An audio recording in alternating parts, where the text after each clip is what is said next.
2024 সালে এসে 1971 সালের 14ই ডিসেম্বর যেভাবে পাকিস্তানি সেনাবাহিনী এবং তাদের সংশ্লিষ্ট সমস্ত দেশীয় গোষ্ঠীরা রাজাকার আল বদর আল শামস বাহিনী তারা যেভাবে বাংলাদেশের বুদ্ধিজীবীদের হত্যা করেছে, বাছাই করে করে টার্গেট করে করে তাদের বাড়ি থেকে ধরে নিয়ে এসে হত্যা করেছে। আজকে সেই দিন আমরা আজকের দিনে সকল বুদ্ধিজীবীদের প্রতি গভীর শ্রদ্ধা জানাই যারা 71 সালে শহীদ হয়েছেন। আমরা একই সাথে বাংলাদেশের এই রাষ্ট্রপত্তনে আমাদের স্বাধীনতার সংগ্রামে সকল শহীদের প্রতি আমাদের গভীর শ্রদ্ধা জানাই। 1971 সালে একটা এই রক্তক্ষয়ী যে স্বাধীনতা সংগ্রাম, সেখানে মানুষের জন আকাঙ্ক্ষা ছিল সাম্য, মানবিক মর্যাদা, সামাজিক ন্যায় বিচার প্রতিষ্ঠা। এই রাষ্ট্রটা যেটা তৈরি হচ্ছে সেই রাষ্ট্র তার নাগরিকদের জন্য সাম্য, মানবিক মর্যাদা, সামাজিক ন্যায় বিচার প্রতিষ্ঠা করবে। কিন্তু 53 বছরে আমরা দেখেছি মানুষের নাগরিকদের জন্য এই সাম্য, মানবিক মর্যাদা, সামাজিক ন্যায় বিচার প্রতিষ্ঠা হয়নি, বরং বাংলাদেশ অনেক ক্ষেত্রেই উল্টো স্রোতে হেঁটেছে এবং শেষ পর্যন্ত আমরা দেখলাম শেখ হাসিনার নেতৃত্বে একটা ফ্যাসিস্ট রাষ্ট্র ব্যবস্থা বাংলাদেশের জনগণের উপর চাপিয়ে দেওয়া হয়েছে। কি ভয়ঙ্কর শাসন হয়েছে, গুম, খুন, হত্যাযজ্ঞর মধ্য দিয়ে আমরা দেখেছি আমাদের দেশের অর্থনীতি কিভাবে লুণ্ঠন হয়েছে।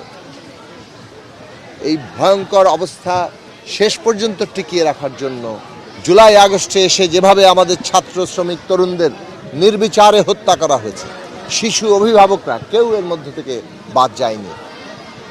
এত বিরাট আত্মত্যাগের মধ্য দিয়ে আবার বাংলাদেশের মানুষ ঐক্যবদ্ধ হয়েছেন যাতে এই দেশে আবারও ওই 71-এর যে অঙ্গীকার, যে প্রতিশ্রুতি, একটা সাম্য, মানবিক মর্যাদা, সামাজিক ন্যায় বিচার প্রতিষ্ঠা হবে, যেটা এক কথায় আমাদের ছাত্র তরুণরা এসছেন বৈষম্যহীন বাংলাদেশ, তার দাবি আবার তুলেছেন। সেই লক্ষ্য আবারও স্থির হয়েছে। এখন জনগণের দিক থেকে আমরা জনগণকে আহ্বান জানাই, এই ঐক্যকে আমাদের ধরে রাখতে হবে যতক্ষণ না পর্যন্ত বৈষম্যহীন বাংলাদেশ আমরা প্রতিষ্ঠা করতে পারছি। বাংলাদেশে এইবারের সবচেয়ে গুরুত্বপূর্ণ দিক হচ্ছে 72 সালে যে রাষ্ট্র ব্যবস্থাটা পত্তন করা হয়েছে সংবিধানের মধ্য দিয়ে এবং রাষ্ট্রের বিভিন্ন প্রতিষ্ঠানগুলো, যেটা আগের পাকিস্তানি রাষ্ট্রের প্রতিষ্ঠানের ধারাবাহিকতা, সেগুলো বদল করার তেমন কোনো উদ্যোগ নেয়নি, বরং সংবিধান এমনভাবে ক্ষমতা কাঠামো তৈরি করেছে যেখানে সমস্ত ক্ষমতা একজন ব্যক্তির হাতে কেন্দ্রীভূত করা হয়েছে। 53 বছরে অনেক লড়াই হয়েছে, 90 সালেও লড়াই হয়েছে, কিন্তু এই যে সংবিধানের ক্ষমতা কাঠামোর বদল, রাষ্ট্রের প্রতিষ্ঠানগুলোর সংস্কার এবং তার মধ্যে ক্ষমতার ভারসাম্য আনা, আইনের সংস্কার করা, এই প্রশ্নগুলো রাজনৈতিক সংগ্রামে আমাদের কেন্দ্রীয় বিষয়ে পরিণত হয়নি।